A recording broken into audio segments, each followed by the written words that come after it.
the pulse of not just where the community was, but where it was going. And I did. He said, "You feel the beat?" I said, "Yes." He said, "I stay in the beat." What's good, people? It's O Sharp, Pulse Radio, People's Choice Hip Hop and R&B.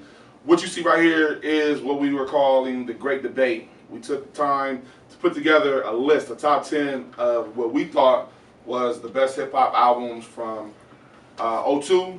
Nope. 92. Thank you, Ross. 92 to 02. At number 10, we came in with the Wu-Tang, Enter the 36 Chambers. That followed with Aquemini at number 9. We had Snoop at number 8. Jay-Z's Blueprint was number 7. Life After Death was number 6. A Tribe Called Quest, that was the heater one, at number 5. Reasonable Doubt, Jay Makes It Twice at number 4. Big Makes It Again at number 3. Nas at number 2. And the grand finale, it was a very heated debate at this one. Crate is to blame. The Chronic, Dr. Dre, number 1. Now, Crate, we're gonna let you go because you ended up this. You finished this fight. Why is Dre number 1? I'll say, in my opinion, The Chronic came out as number 1. Just when I thought about what really made a classic album, you know, it's a standard. It sets the standard. It becomes the guide or the model for pretty much everything that follows. I think when you think about the fact that The Chronic came out in '93, and if you consider all the albums in hip hop that came out before that time, even if you just talk about how they sounded, whether it was a CD, a tape, or on wax, The Chronic just had such a sonic quality that surpassed any other piece of work before that. And then if you take into consideration that at the time, '93, basically hip-hop was New York. And then The Chronic dropped and the power swing of hip-hop went all the way to the West Coast. And it wasn't just like West Coast and some East Coast. It was like a complete, swing.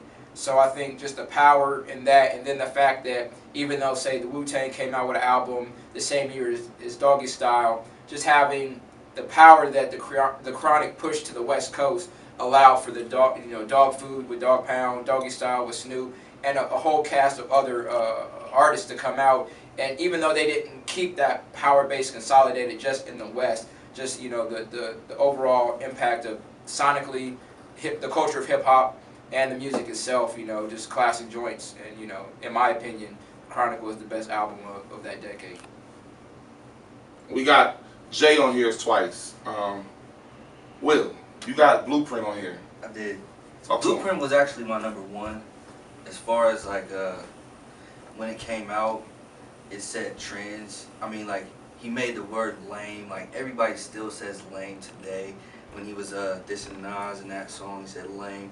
And it just had singles. It was like Kanye West and Just Blaze coming out party, Introduction to the World.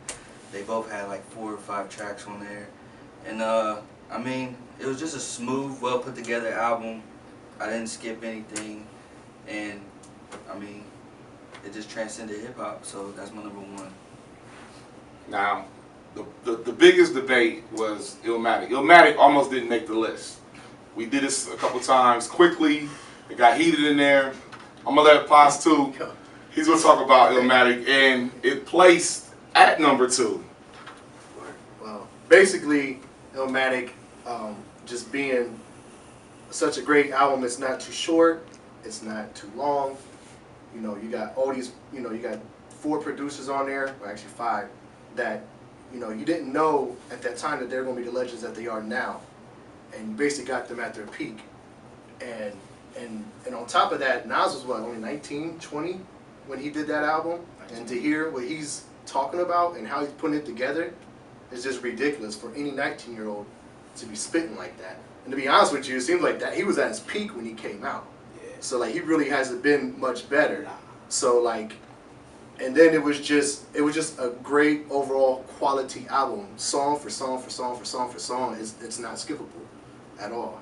And I just don't. To me, it's said, and I agree with the media how they said it's almost like the Thriller of hip hop albums. I couldn't agree more. So that's why. And the fact that it wasn't on this list at all to begin with, He fought. I was ready to leave. That's a discredit to hip hop.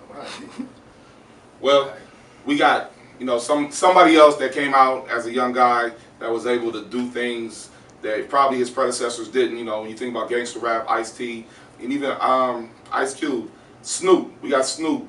Doggy Style comes in at number 8. It's kind of late on that list, but it's there.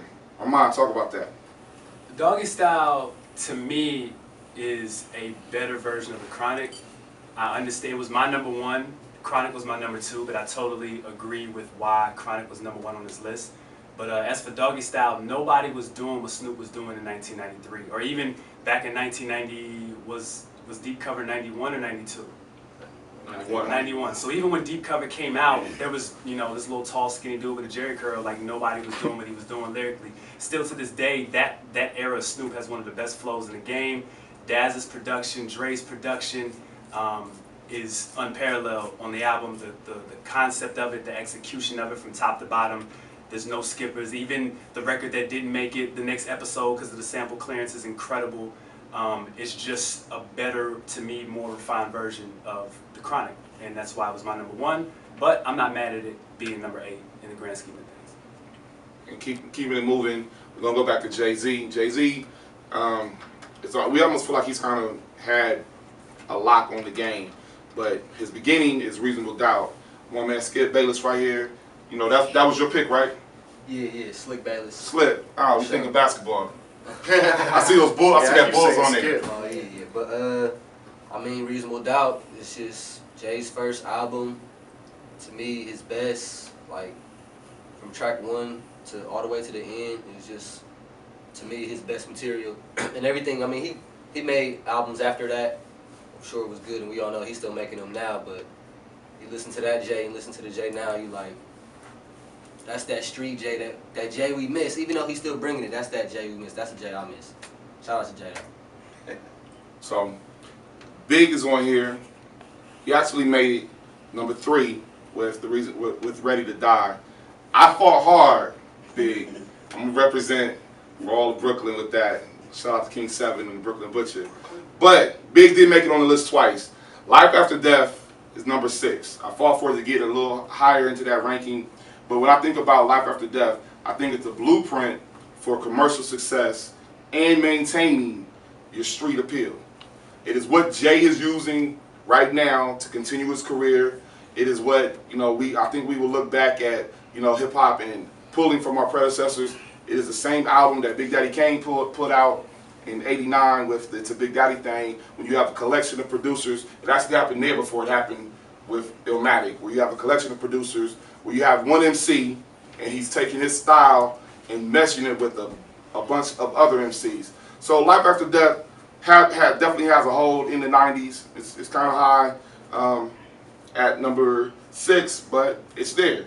So we're gonna move forward, and this was a hard fought battle by Jay Ross, talking about that Tribe Called Quest, but it's on the list. Well, Midnight Marauders, Tribe Called Quest. I mean, you got to understand what Tribe did for hip hop. They're a movement. There's a whole group of a generation of hip hop cats that come from that arena, with the Tip's production with the hard snare, the jazz samples. I think it's very important that part is represented, and I think Midnight Marauders actually represents that the best. I think that was the top of their peak. I know a lot of people will say Low End Theory, which is a classic album, but that was '91, right? Right, yeah. Okay, so we're talking 90, 92 and on up, so you guys say Midnight Marauders. So that, Q-Tip, you know what it is. So this is the great debate. We could probably do this again and again and again and again. Shout out to Outkast, Quemini, number 9. It may not be what you consider the best Outkast, but it is on the list. Check us out. The Pulse Radio, People's Choice Hip Hop and R&B, www.the-Pulse Radio, or the Pulse Radio. Pulse Radio. I'm messing it up. You'll see this on YouTube. Check us out. Hit us back. Let us know what you think.